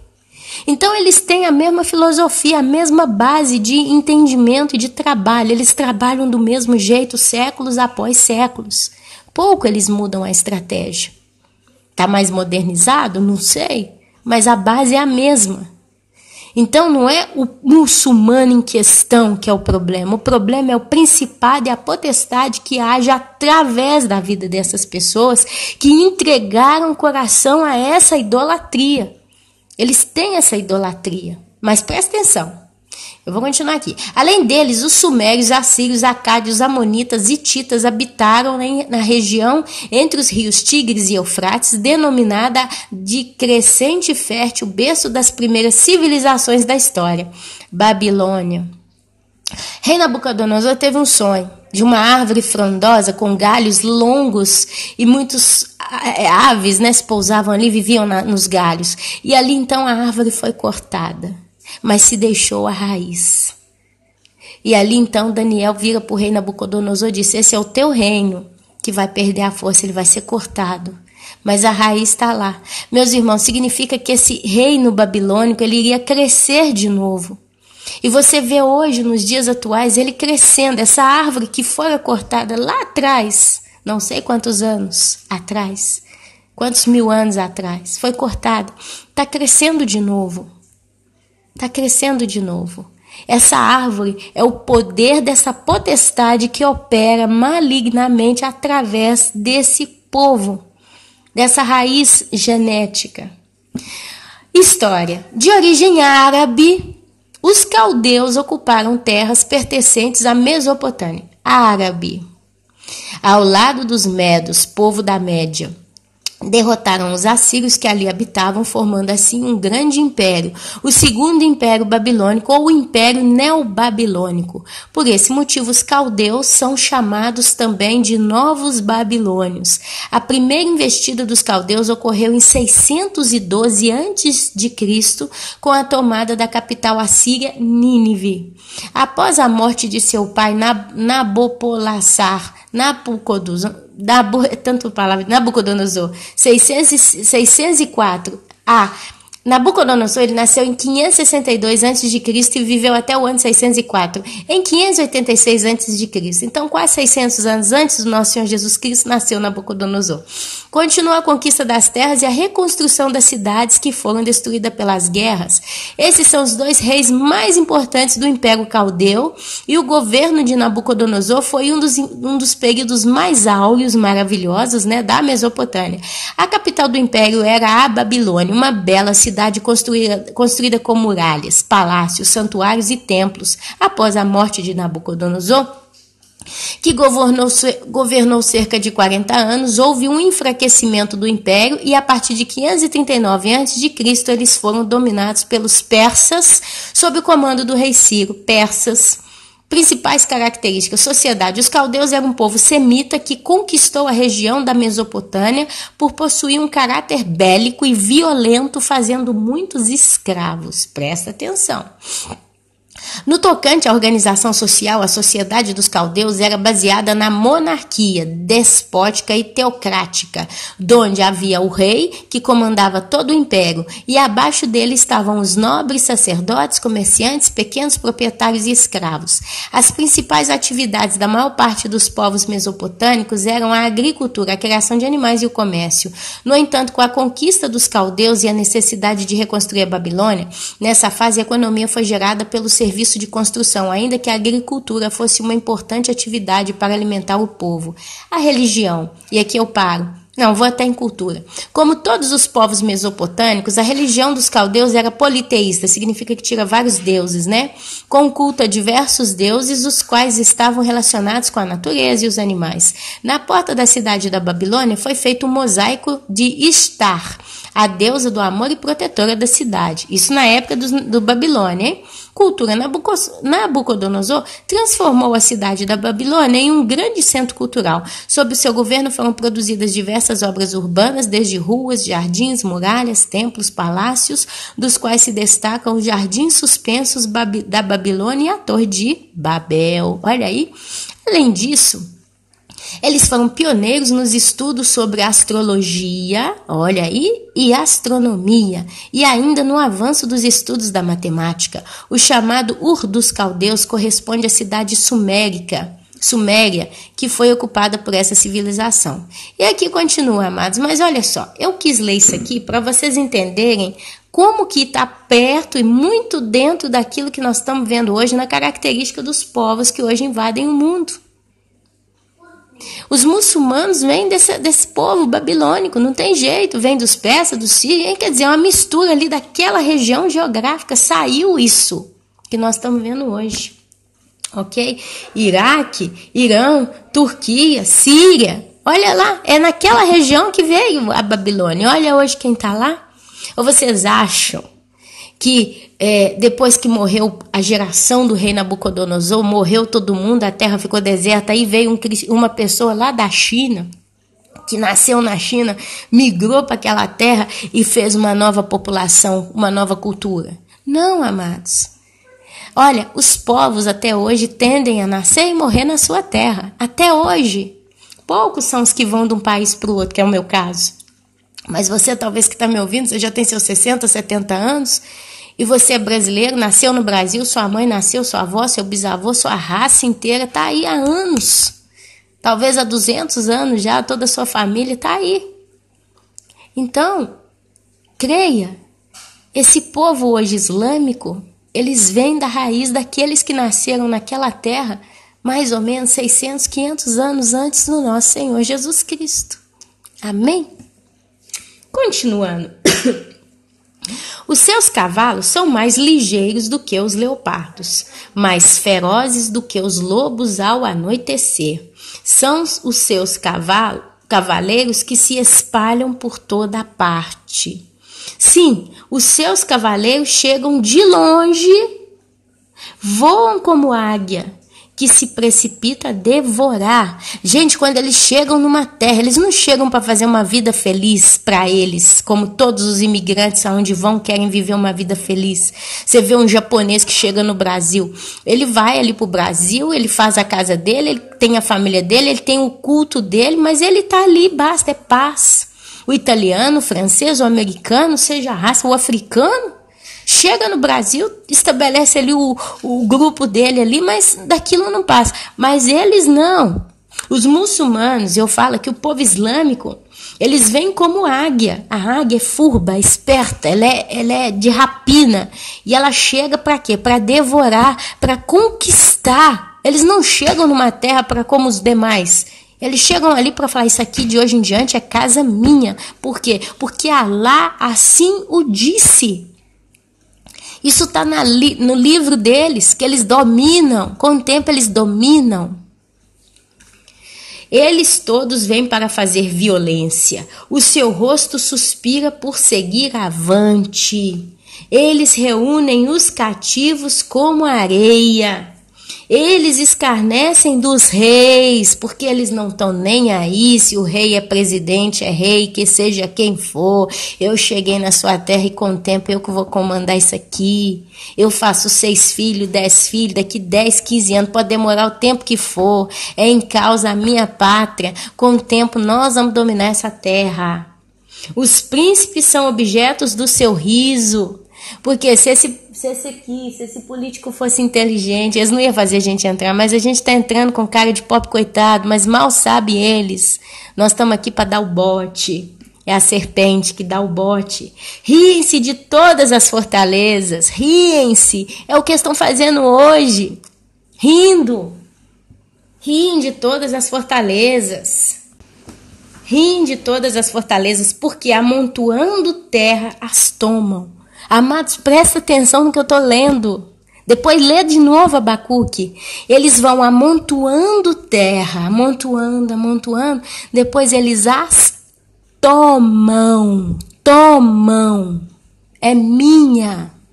Eles compram uma casa, aí compram outra, compram o quarteirão inteiro, compram a cidade inteira. É minha. É meu quarteirão. Se você vai na França, se você vai em certos países europeus, na Inglaterra, a gente vê vídeo direto, eles têm bairros inteiros muçulmanos.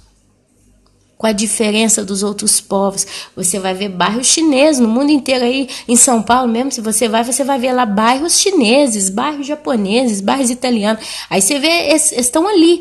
Mas eles não passam dali, eles não estão interessados em dominar a cidade de São Paulo. Mas os muçulmanos, sim.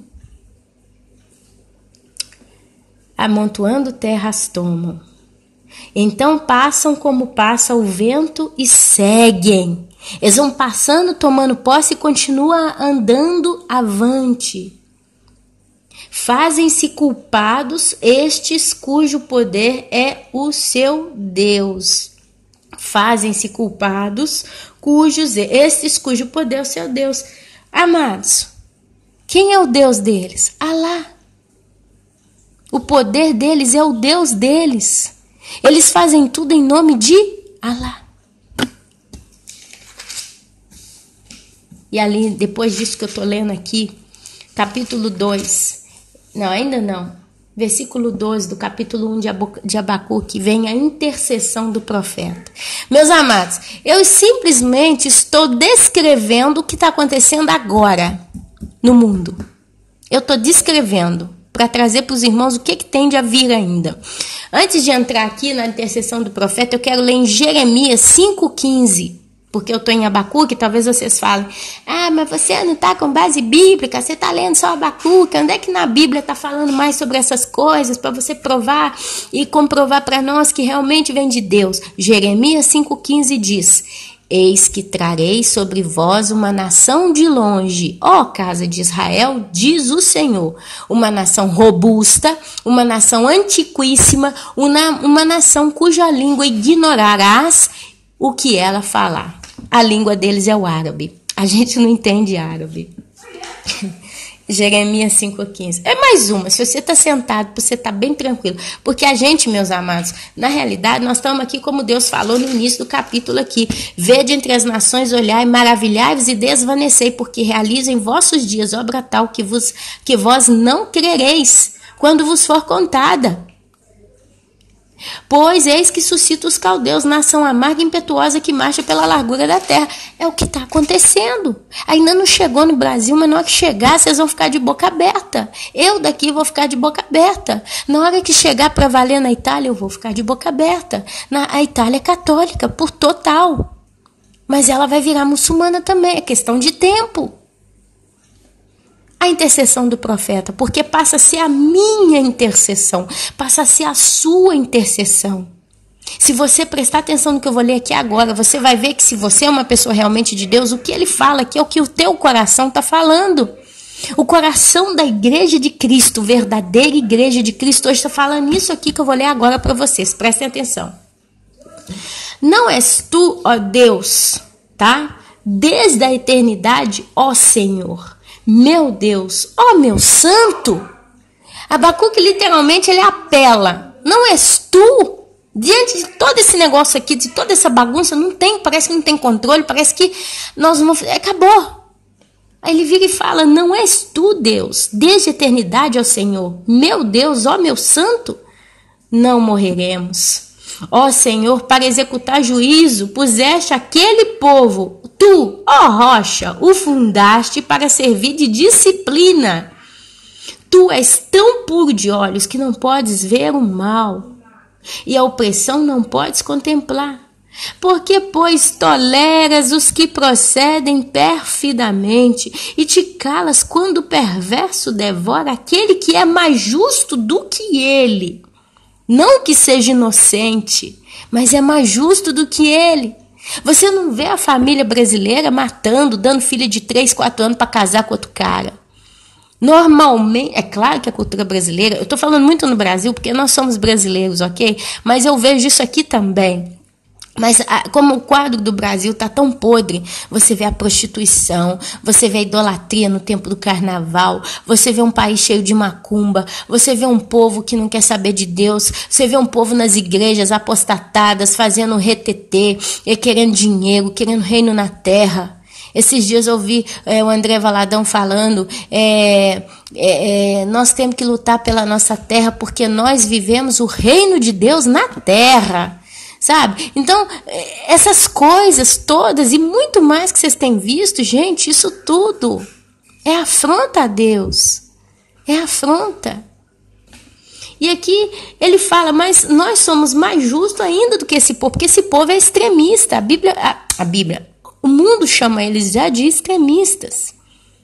Você não vai ver um pai brasileiro de família, por pior que seja, pegando a sua filha e, sabe, fazendo o que eles fazem. Com suas mulheres, a própria mãe. Você não vai ver uma mãe típica brasileira pegando o seu filho de 12, 15 anos, falando com ele, você tem que encher a sua barriga de bomba e no centro da cidade se explodir porque você vai para o céu. Essas coisas. Então aqui ele faz, porque fazes aqui, ó, e te calas quando o perverso devora aquele que é mais justo do que ele. Porque fazes os homens como os peixes do mar. Deus, ele faz os homens como os peixes do mar. Estamos na casa dos 7 bilhões de habitantes na Terra. Como os répteis, que não tem quem os governe. Tipo assim, o escambau, tá tudo escambalhado, tá tudo bagunçado. Não tem controle, não tem lei, não tem justiça, não tem regra, não tem nada. Nós estamos tudo ao léu do vento. Nós estamos na mão do inimigo. É isso que a gente está vendo hoje. Exatamente. Nós nos sentimos na mão do inimigo. Porque ele está vindo impetuoso como o vento e está tomando posse. Não quer saber se você nasceu nesse continente. Não me interessa. O meu Deus disse que eu vou dominar toda a terra. A terra é minha e não sua. Você é um intruso. A todos levanta o inimigo com o anzol. Pesca-os de arrastão e os ajunta na sua rede varredora. Olha aí o que está acontecendo hoje. Não é isso que nós estamos vendo? Por isso ele se alegra e se regozija. A vitória do inimigo. A nação que está castigando o mundo está se alegrando e se regozijando. Desde os Emirados Árabes até a própria Síria, Turquia e todo mundo islâmico. Por isso ele se alegra e se regozija. Por isso oferece sacrifício à sua rede e queima incenso à sua varredora. Amados, cada cabeça decapitada é um glória ao Deus Alá. Cada pessoa que é morta, cada infiel que é sacrificado, é um glória ao Deus Alá. É uma prostrada a mais na cidade, versa a direção à cidade de Meca. Porque por elas enriqueceu a sua porção e tem gordura a sua comida. Acaso continuará, por isso, esvaziando a sua rede e matando sem piedade os povos, no plural. Você vê então Abacuque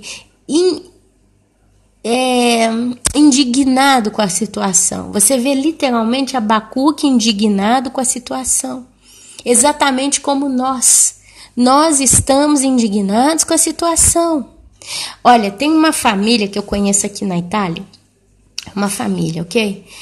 O marido, a mulher, já tem mais de 60 anos, 2. São 3 filhos, já são todos adultos. Esse homem, Ele simplesmente arrumou uma amante. Até aí, a gente vê isso para todo lado. O pior, meus amados, é que ele pegou esse amante e pôs dentro da casa dele. Essa amante, ela trabalha cuidando de uma pessoa idosa. Quando dá meio-dia, ela vai para a casa do moço. Senta na mesa da casa do moço. De um lado está a esposa, do outro lado está essa mulher. A esposa cozinha para a amante. Calada, a aceita dentro de casa.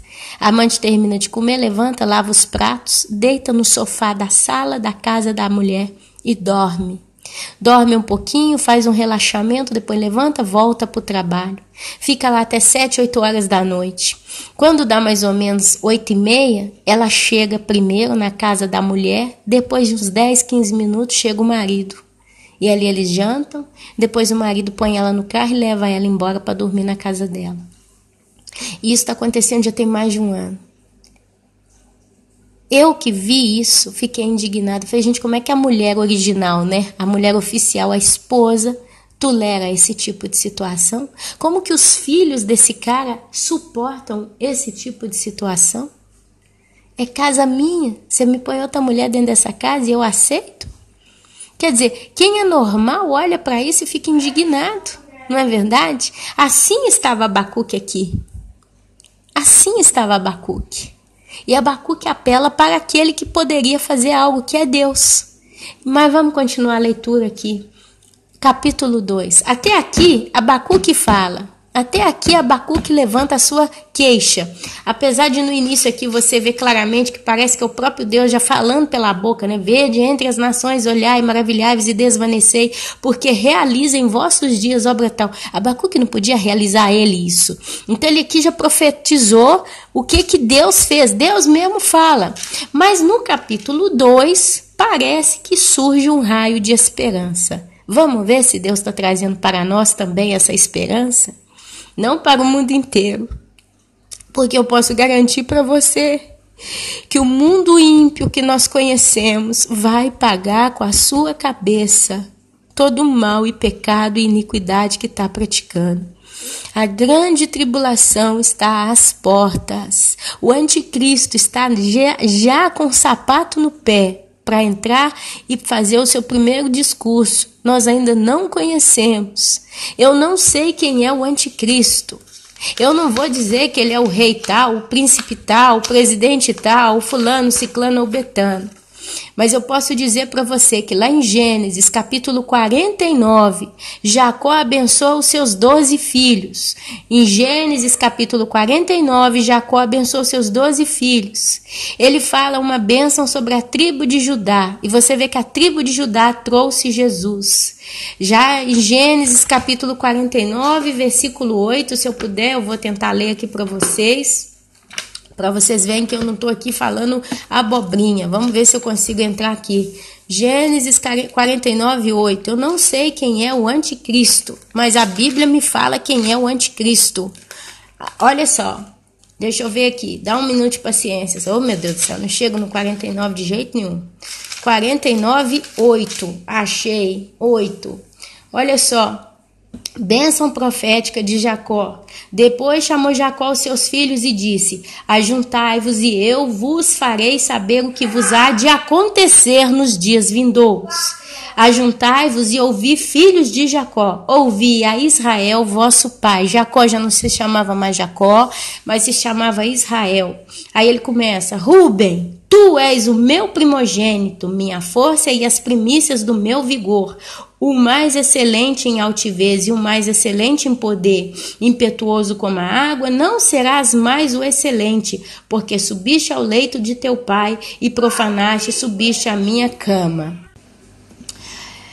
Impetuoso, Simeão e Levi são irmãos, as suas espadas são instrumentos de violência, no seu conselho não entre minha alma, como seu agrupamento minha glória não se ajunte, porque no seu furor mataram homens.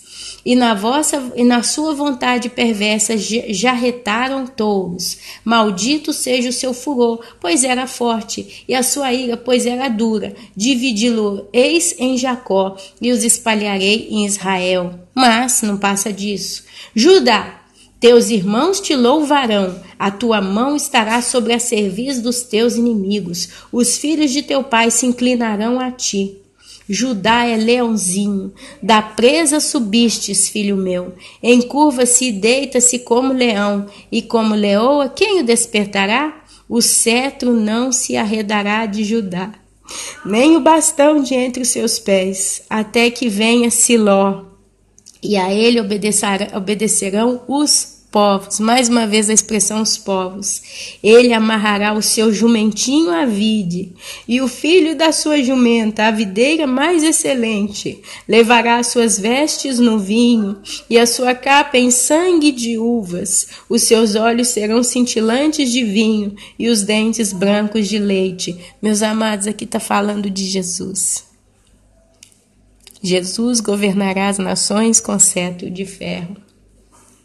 E aqui, meus amados, eu vou puxar aqui, tá? Ele vem em Zebulon, ele fala da tribo de Zebulon, ele fala da tribo de Isacar, ele fala depois da tribo de Gade, Aser, Naftali, José. Aqui também ele vai falar da tribo de Dan. Cadê a tribo de Dan? Benjamim. Onde é que tá? Zebulon habitará na praia dos mares, será do Sidom. Isacar, jumento forte, ossos de repouso entre as ovelhas, e os Dan, a tribo de Dan, versículo 16, capítulo 49 de Gênesis. Dan julgará o seu povo. Que povo? O povo de Israel. Como uma das tribos de Israel. Ele vai julgar o seu povo como uma das tribos de Israel. Dan será a serpente junto ao caminho. Quem é a serpente, amado? Satanás. Uma víbora junto à vereda, que morde os talões do cavalo e faz cair o seu cavaleiro por detrás. A tua salvação espero, ó Senhor. Aqui ele fala, a tua salvação espero, ó Senhor. Porque Dan vai ser como a serpente que vai estar junto ao caminho, uma víbora junto à vereda, que morde os talões do cavalo e faz cair os seus cavaleiros por detrás. A tua salvação espero, ó Senhor. O povo de Israel vai esperar a salvação no Senhor, porque o anticristo vai, se puder, exterminá-los da face da terra. E o espírito do anticristo, desde quando ele está operando na terra, e isso é desde o início, desde quando Caim matou Abel, ele tem sempre tentado destruir o povo de Israel. Quando ele entendeu que o Salvador viria dali, ele sempre fez de tudo para destruir. Você vê ele matando Abel, que foi o primeiro que adorou a Deus. Você vê ele pegando José, tentando matar José, só que José foi vendido para o Egito. Você vê lá, mais na frente, né, a própria perseguição contra o nosso Senhor Jesus Cristo. Os primogênitos até 3 anos, o governador lá mandou matar todo mundo. Jesus teve que fugir. E você vai vendo isso aí até a cruz. Aí quando chega na cruz, Satanás pensa que tinha vencido. Para surpresa dele, quando Jesus ressuscita, ele pega as chaves do inferno e da morte. E acabou ali. Ali Satanás morreu. No dia que Cristo morreu na cruz, Satanás morreu. Ele não tem mais direito. Ele só vai ter direito àquele que o amar, o seguir, tiver um coração pecador. Então, você vê aqui a tribo de Dan. Eu acredito, Ana Paula, acredito também que o anticristo vai vir da tribo de Dan, tá? Mas não quero entrar em discussão também não, tá? Ele era o 5º filho de Jacó, nascido de uma concubina de Raquel. Daniel 9:27, você vai ver a aliança de 7 anos, tá? Se você vai lá em Apocalipse, capítulo 7, versículo 5, quando fala dos 144 mil, você não vai ver nada sobre a tribo de Dan. Ok? Então, eu particularmente não acredito que o anticristo é pessoa A, B ou C, mas eu acredito que ele deve ser alguém da tribo de Dan. Mas, continuando aqui, você vai ver que hoje as bases estão sendo lançadas para que ele se manifeste. Ele vai ter um exército, amados, que vai cobrir toda a terra. A Bíblia fala que o anticristo vai matar decapitando os santos. O povo de Deus vai ser morto por decapitação. Eu não sei se os muçulmanos vão ser sempre muçulmanos e o anticristo vai ser uma pessoa que vai aderir à fé muçulmana. Não sei se o anticristo ele vai reformular toda essa fé no mundo inteiro, porque a Bíblia fala que a besta é que será adorada e os povos da terra que não têm o nome escrito no livro da vida, vão se maravilhar e vão seguir a besta. Então eu não sei se o anticristo vai, quando vier, vai simplesmente reformular a religião e vai fazer uma religião mundial, e todas as pessoas que não têm o nome escrito no livro da vida, não importa a religião que essas pessoas têm, elas simplesmente vão aderir, porque pode ser um descortinar da verdade, né? Eu só sei que o povo muçulmano está esperando o anticristo deles, o Cristo deles, né? Eu esqueci aqui o nome dele, mas eles estão esperando um salvador, eles estão esperando um rei. Esse rei vai vir, tá? Eu não lembro o nome dele aqui, se eu lembrar depois eu falo. Mas diante disso tudo, você vê no capítulo 2 a resposta do Senhor. E essa resposta eu tomo como fé também para a minha vida. Eu entendo ela para a minha vida, para os meus dias. Vamos ler. Capítulo 2 de Abacuque diz: por-me-ei na minha torre de vigia. Isso é Abacuque. Eu vou me colocar na minha torre de vigia. Colocar-me-ei sobre a fortaleza e vigiarei para ver o que Deus me dirá e que resposta eu terei à minha queixa. É isso que todos nós temos que fazer. Eu, você, temos que nos colocar nesses dias na nossa torre de vigia, porque o Senhor vai falar com cada um de nós. O que vai acontecer, o que nós temos que fazer. Ele vai trazer paz no nosso coração, porque o Espírito Santo, ele é o consolador. O Senhor me respondeu e disse: escreve a visão. Grava a Abacuque sobre as tábuas, para que possa ler até quem passa correndo. Até quem passa correndo tem que ler isso que eu vou te dizer, Abacuque. Porque a visão ainda está para se cumprir no tempo determinado, mas se apressa para o fim. Se tardar, espera-o, porque certamente virá. Não tardará, Abacuque. Presta atenção no que eu estou te dizendo. Olha só, Abacuque. Eis o soberbo, sua alma não é reta nele. O soberbo, sua alma não é reta nele. Mas o justo, Abacuque, ele vai viver pela fé. Assim como o vinho é enganoso, tampouco permanece o arrogante, Abacuque, cuja gananciosa boca se escancara como o sepulcro, e é como a morte que não se farta. Ele ajunta para si todas as nações. Ele ajunta para si todas as nações e congrega todos os povos. Quer dizer, eles vão juntar todo mundo para eles. Eles são orgulhosos, eles são arrogantes, mas presta atenção. Eu coloco 5 ais sobre os caldeus. Olha só. Não levantarão, pois, todos esses contra ele um provérbio, um dito que diz, zombador, dirão. Presta atenção. Não levantarão, pois, todos estes contra ele um provérbio, um dito zombador dirão. Ai daquele, ai daquele, ai daquele que acumula o que não é seu. Até quando? E daquele que a si mesmo se carrega de penhores. Não se levantarão de repente os teus credores? E não despertarão os que te hão de abalar? Tu lhe servirás de despojo, visto como despojaste a muitas nações. Todos os mais povos te despojarão a ti, por causa do sangue dos homens e da violência contra a terra, contra a cidade e contra todos os seus moradores. Ai daquele que ajunta à sua casa bens mal adquiridos, para pôr em lugar o seu alto ninho, a fim de livrar-se das garras do mal. Vergonha maquinaste para a tua casa, destruindo tu a muitos povos, pecaste contra a tua alma, porque a pedra clamará da parede, e a trave lhe responderá do madeiramento. Ai daquele que edifica a cidade com sangue e a fundamenta com iniquidade. Não vem do Senhor dos exércitos que as nações labutem para o fogo e os povos se fatiguem em vão? Pois a terra se encherá do conhecimento da glória do Senhor, como as águas cobrem o mar. Meus amados, hoje o mundo ainda jaz no maligno, mas a graça e a glória do Senhor vão transformar todas essas trevas em luz. Ai daquele que dá de beber ao seu companheiro, misturando a bebida ao seu furor, e que o embebeda para lhe contemplar as vergonhas. Serás farto de desprezo, de opróbrio, em vez de honra. Bebe tu também, exibe a tua incircuncisão.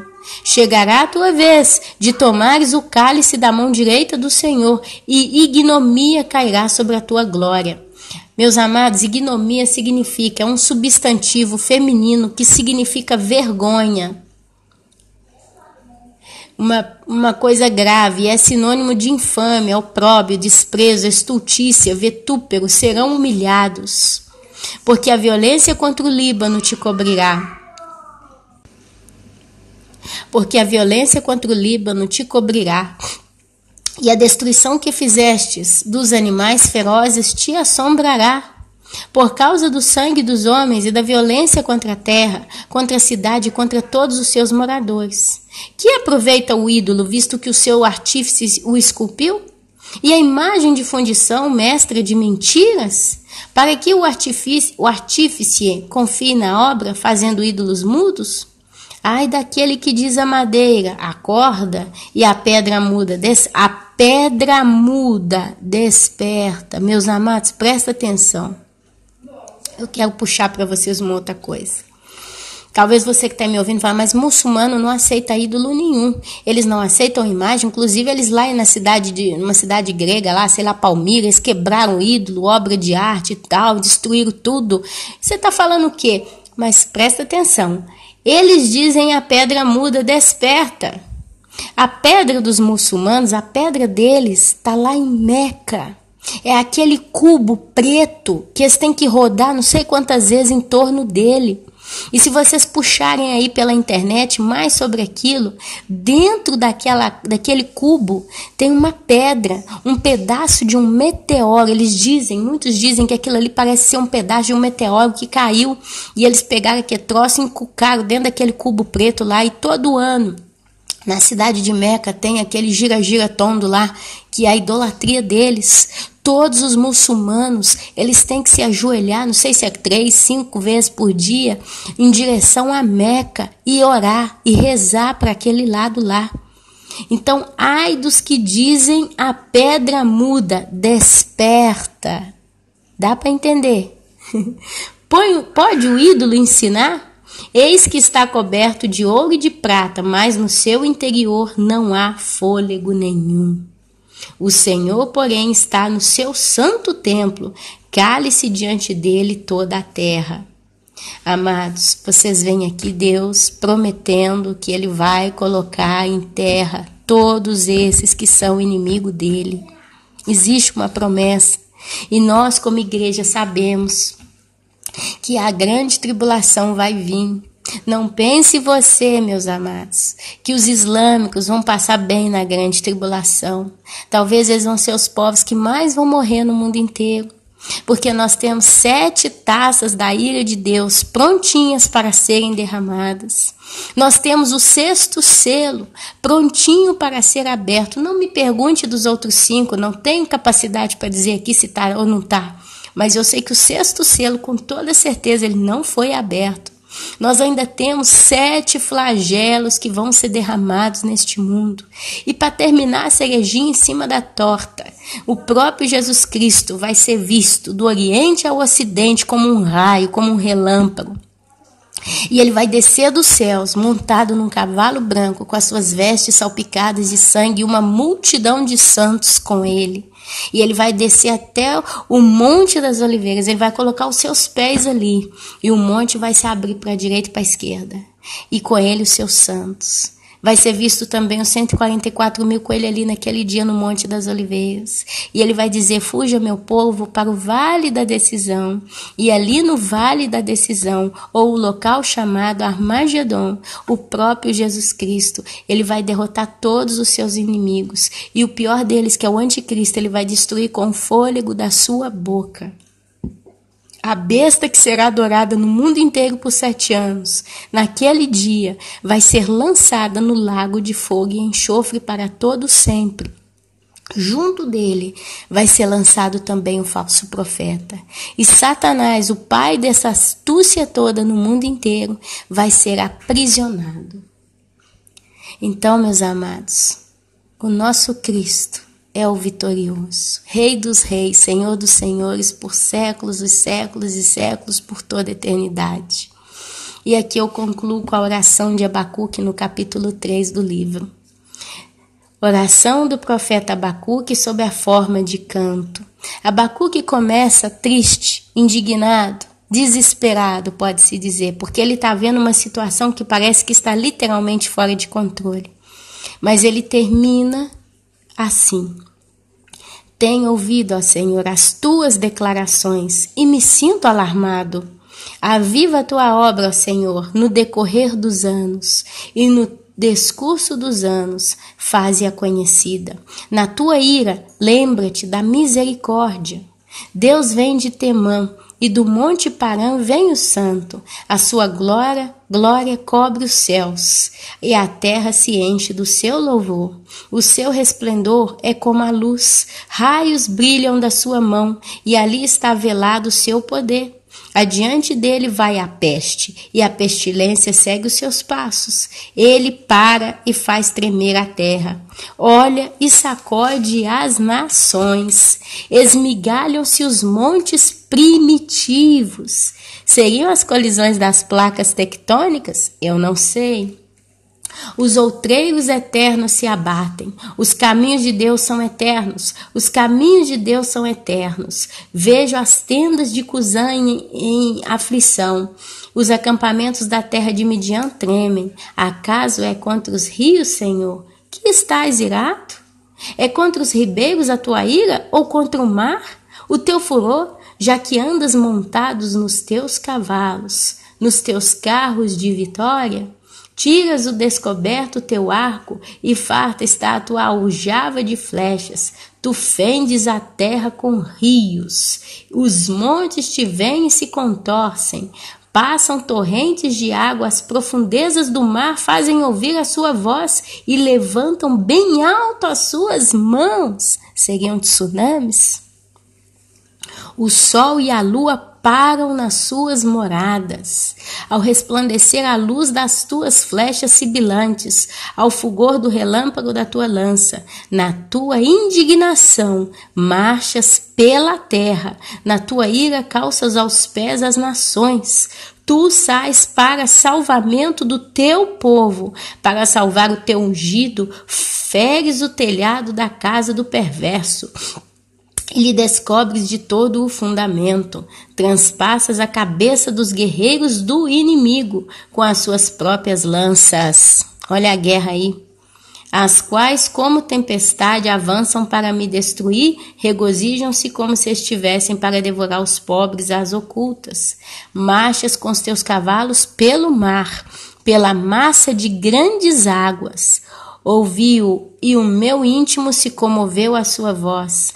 Tremeram os meus lábios, entrou a podridão nos meus ossos e os joelhos me vacilaram, pois em silêncio devo esperar o dia da angústia, que virá contra o povo que nos acomete, pois em silêncio devo esperar o dia da angústia, que virá contra o povo que nos acomete. Ainda que a figueira não floresça, nem haja fruto na vide, o produto da oliveira minta, e os campos não produzam mantimento. As ovelhas sejam arrebatadas do aprisco, e cujos currais não haja gado. Presta atenção, meus amados. Olha aqui a profecia, aqui atrás de profecia. Todavia eu me alegro no Senhor, exulto no meu Deus da minha salvação. O Senhor Deus é a minha fortaleza e faz os meus pés como da corça, e me faz andar altaneiramente ao mestre de canto para instrumentos de corda. Presta atenção, eu li aqui o capítulo 3 de Abacuque, eu não vou ler de novo, mas eu, Ana Paula, vejo claramente a grande tribulação acontecendo diante dos meus olhos. Ele aqui fala que Deus cavalga nos seus cavalos sobre as grandes massas d'água.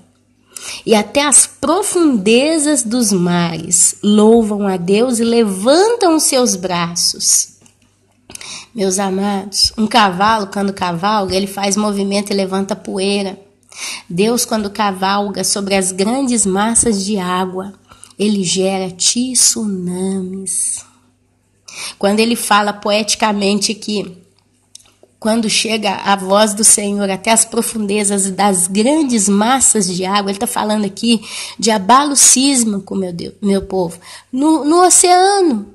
E aí diz que eles levantam as mãos para louvar a Deus. O que é uma tsunami, meus amados? É o levantar de uma grande massa de água.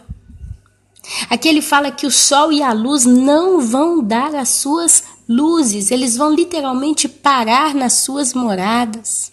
E você vê em Apocalipse que o sol e a lua vão se escurecer.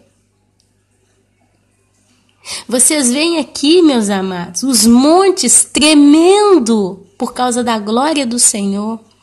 E vocês vão ver no Apocalipse, quando fala das taças da ira de Deus, dos flagelos, de terremotos. Aqui ele não fala de meteoro caindo. Não, como não? Olha só, ao resplandecer a luz das tuas flechas sibilantes, ao fulgor do relâmpago da tua lança.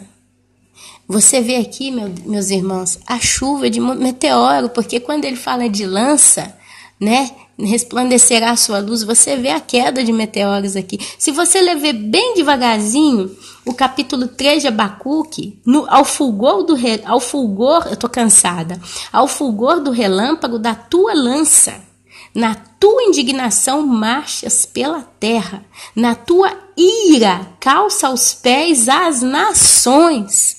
Se você ler lá os flagelos, as taças da ira de Deus, elas vão acometer a quem? As nações da terra.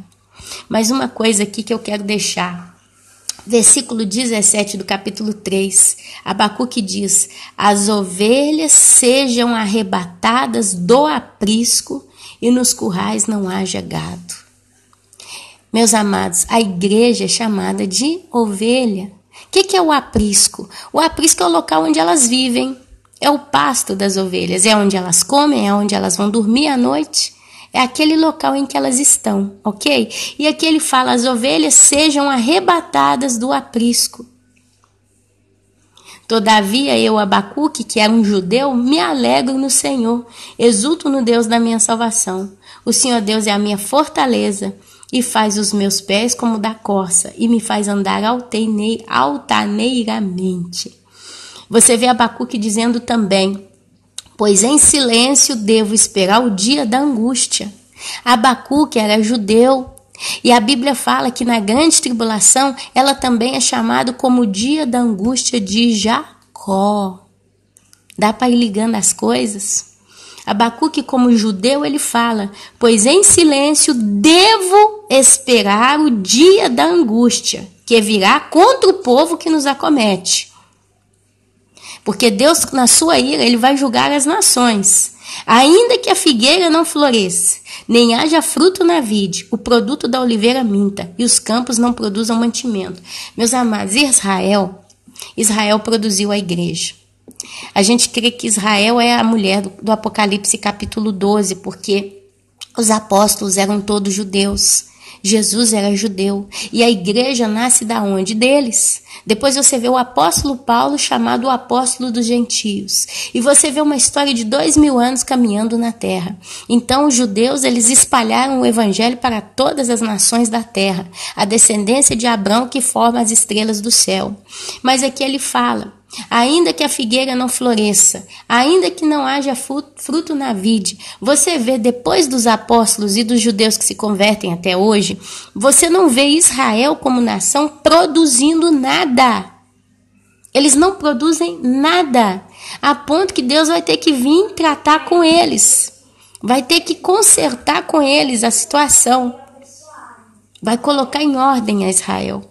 Então aqui ele fala, ainda que a figueira não floresça, nem haja fruto na vide, porque você não vê Israel hoje dando fruto para Deus. Israel hoje está perdido.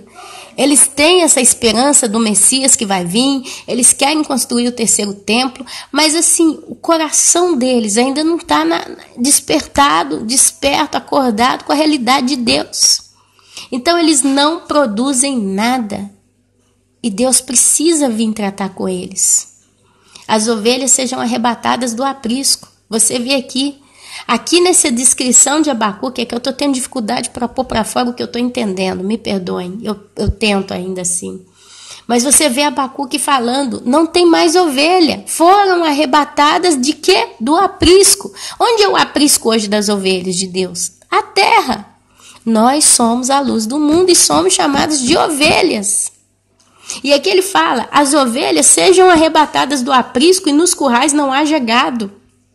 Significa, não existe mais tempo para gentio aqui nesse caso. Eu acredito que aqui Abacuque já está falando também do resto da grande tribulação.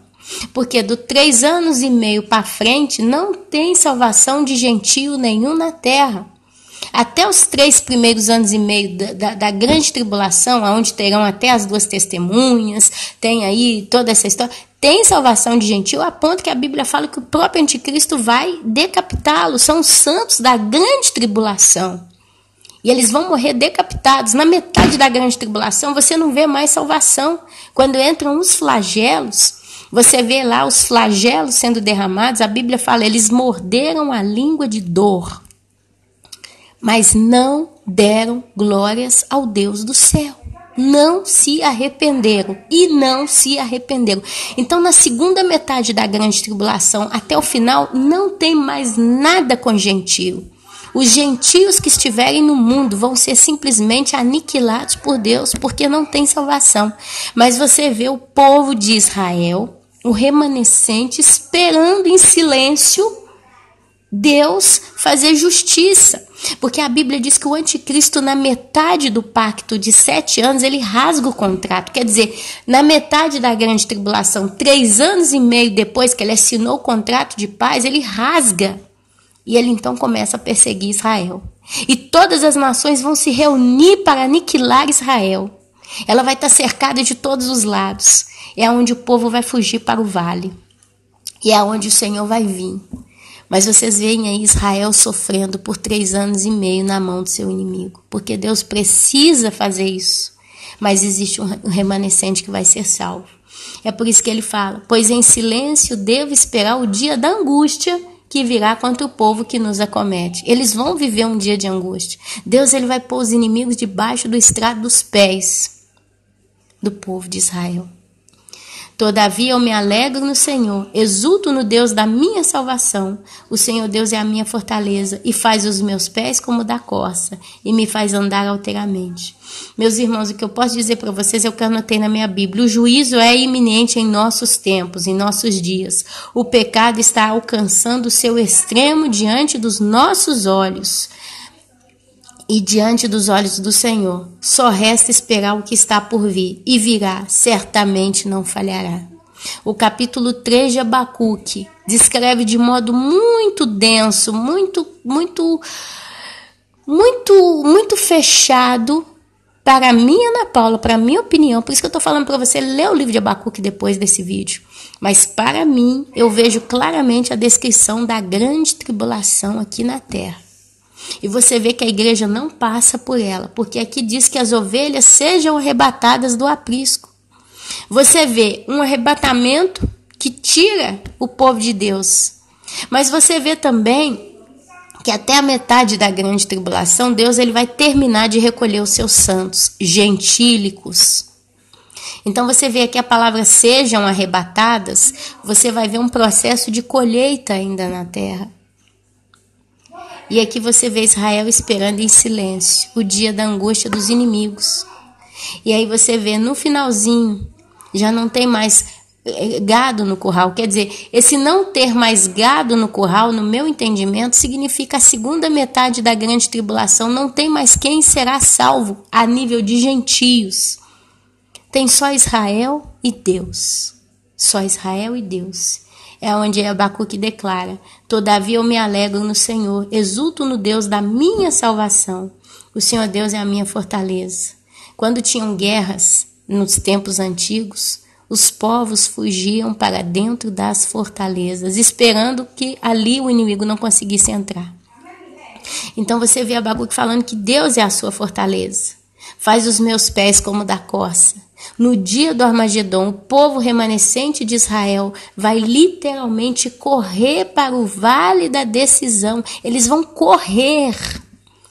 Tem estudioso que acredita que esse terremoto que diz que vai abrir o Monte das Oliveiras em 2 partes, vai ser exatamente a chance de passagem que vai ser criada para que aquele povo que vai ser salvo corra para lá. E você vai ver ali um cerco formado. Só que na hora que o anticristo, com todo o seu exército, quiser vir como a águia, né, de rapina, para acabar com o remanescente de Israel, o Senhor Jesus desce do céu montado num cavalo branco, com as suas vestes salpicadas de sangue. E ele extermina os inimigos de Israel. Ele fala então que por isso Deus faz os pés do povo como da corça e me faz andar altaneiramente. Porque no final de toda essa história, Deus dará vitória para o seu povo, ao mestre de canto para instrumento de cordas. Eu não consigo ser mais clara do que isso. Eu vejo de um modo muito forte esse texto. Eu vejo, então, você vendo aqui claramente, o anticristo montando a sua base. Você vê o mundo sendo tomado por um povo de expressão cruel. É juiz de Deus sobre as nações. Porque não tem ninguém inocente. Por mais que a gente ache que sejamos inocentes, não tem ninguém inocente, amados. Todo mundo tem pecado e está destituído da glória de Deus. E Deus usa um certo instrumento de tempos em tempos para julgar povos. Ele levanta sempre um povo mais forte para julgar um outro povo. E é o que vai acontecer agora. Pode você acreditar que está na era da tecnologia, na era da modernidade, você tem um carro, você tem um avião, você tem isso, tem aquilo à sua disposição. Mas o mundo sempre foi o mesmo. E do mesmo jeito que até hoje houve guerras e destruição de povos e nações inteiras, nós estamos prestes a ver isso acontecer de novo. E já está acontecendo. E vai só alastrar o mundo inteiro. É por isso que eu digo, não adianta orar pelo Brasil, não adianta orar pelos Estados Unidos, não adianta orar por nação nenhuma. A gente ora por Israel, porque a Bíblia diz que nós temos que orar por Israel, porque Israel de todas as nações é a única que tem uma promessa de Deus, diversa das demais. O resto das nações, a promessa de Deus é a salvação através de Cristo. Eis que estou à porta e bato. Aquele que abrir a porta e abrir, eu entrarei e cearei com ele. Quer dizer, então qual é a minha oração correta? É orar para que Deus salve o Brasil? Não, porque não vai salvar. Estamos num processo irreversível. Só não vê quem não quer. Mas é orar para que Deus salve quantas possíveis almas. Que Deus salve nossos pais, nossas mães, nossos familiares, nossos amigos. Que Deus salve pessoas que você conhece. Faça uma listinha de oração. Comece hoje a orar e interceder. Deus salva a senhora lá, que é a minha cabeleireira. Sabe? A gente não pode se limitar só no mãe, pai, marido e mulher. Não, vamos orar pela cabeleireira, pelo açougueiro, pelo padeiro. Ore pelo moço que está lá na escola, que abre o portão da escola para o seu filho entrar. Ore pela professora. Ore pelo prefeito. Ore pelo policial que você vê todo dia em certo lugar na sua cidade.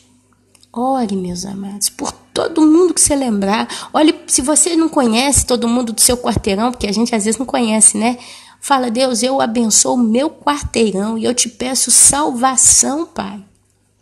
Porque do mesmo jeito que o principado e potestade do inimigo está cobrindo o mundo, que o Espírito Santo possa cobrir o meu quarteirão e tocar o coração de quantos for possível. Traz salvação. Liberar o Brasil, Deus não vai liberar, não adianta. Deus não vai liberar nem Brasil, nem França, nem Espanha, nem Estados Unidos, nem nada. Nem Israel vai ser liberado para dizer o tudo, porque a Bíblia diz que eles vão devastar Israel. E quando estiver chegando quase no finalzinho, que já não tiver mais, aí Jesus vem e salva o remanescente e restaura toda a terra. Então, meus amados, não adianta orar pela localização geográfica, como se Deus fosse levantar o político e fosse criar lei para barrar isso tudo e acabou e não vai ter mais, eles vão voltar para trás. Isso não vai acontecer, não adianta, é uma notícia triste. Talvez você é muito político, está aí manifestando todos os anúncios políticos, está querendo entrar em protesto para tudo quanto é lado. Não vai resolver. Porque o mundo está debaixo do juízo de Deus, tem pecado. Então a oração certa é, Deus salva o Brasil? Não, mas Deus traz salvação nas almas do Brasil. Desperta quantos forem possível. Porque quem for salvo agora, quem realmente se encontrar com Cristo agora e se render a Cristo agora, vai ter uma chance que quem não fizer não terá. É a chance de ser arrebatada. É a chance de ser salvo pela mão misericordiosa de Deus que não nos reservou para a sua ira. O Senhor, o anjo do Senhor acampa conosco. O próprio Deus está em nós, através do Espírito Santo. Existe esperança.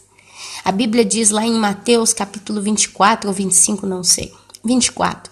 Quando virdes todas estas coisas acontecerem, erguei a vossa cabeça, porque a vossa redenção está próxima. E diz uma outra coisa que está batendo muito na minha cabeça esses dias. Quando ouvires falares de guerra e rumores de guerra, não temeis, porque é necessário que tudo isso aconteça. Se o próprio Senhor fala que nós não precisamos ter medo desses rumores de guerras e guerras, significa que Ele é poderoso para nos livrar. Amém? E assim, meus irmãos, eu termino esse estudo. Não sei se eu vou conseguir colocar todas as referências bíblicas no vídeo. Para mim tá dando 11 horas da manhã. Eu larguei tudo aqui hoje para fazer esse vídeo. Durante a semana não sei se eu voltaria a fazer. Mas é um assunto que eu precisava expor para os irmãos e eu espero que tenha sido uma bênção para vocês. Mais uma bênção aí realmente para vocês. Porque a gente precisa saber os tempos em que nós estamos, não é verdade? Então que o Senhor Jesus possa guardar nós e trazer salvação na nossa casa. Porque a cobertura de Deus é a única que nós podemos ter uma garantia de esperança. Essa é a minha esperança. A minha esperança hoje é essa, que na hora que o inimigo vier com tudo para o meu lado, o Senhor vai, com a sua mão vai me arrancar, arrebatar-me daqui. Amém? E você tem que crer nisso também. Ele é o poderoso das nossas vidas. Que o Senhor te abençoe, te enche, te guarda, te protege, te dê discernimento, entendimento, conhecimento, força, perseverança, santidade, amor. Amém? E que a gente possa segurar essa onda aí juntos, porque o nosso Deus é o nosso leão, o nosso general, o nosso porto seguro. Fique na santa, gloriosa e poderosa Shalom do Senhor. Amém, amém e amém.